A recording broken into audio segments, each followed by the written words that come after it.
We've already gathered a wealth of information about the iPhone 16 series, including details about its design and camera chassis expectations for the 2024 iPhones. And now, it seems we may have caught a glimpse of the iPhone 16 hardware. As per Majin Buu, who shared an image that appears to show the rear camera chassis for the standard iPhone 16. The image reveals a vertical camera layout for the iPhone 16 model, a change that has been rumored by multiple sources.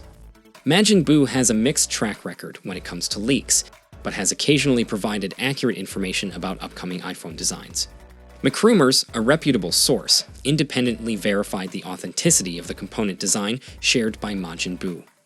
According to their industry sources, McRumors confirmed that the item featured in Buu's post is indeed the main camera chassis for the upcoming camera project, intended for use in the base model iPhone 16, set to be released later this year. This recent post by Majin Buu aligns with information from various sources regarding Apple's plans to switch to a new camera layout for the iPhone 16 models. Several leaked iPhone 16 prototypes also hint at this design change.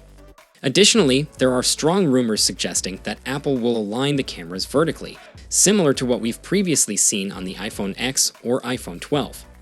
Currently, the standard iPhone 15 and iPhone 15 Plus feature a diagonal camera layout. By transitioning to a vertical camera layout, Apple may introduce spatial video recording to the base model iPhone 16, expanding this exciting camera feature to the entire iPhone 16 range. With spatial video, users can capture 3D videos on their phones that can be viewed on Apple Vision Pro. Currently, only the iPhone 15 Pro and 15 Pro Max have the capability to shoot spatial video. So, what are your thoughts on this new camera layout for the upcoming iPhone 16 lineup? Share your opinions in the comments section below, and for more updates, be sure to check out our channel. Stay tuned for the next one. Peace out.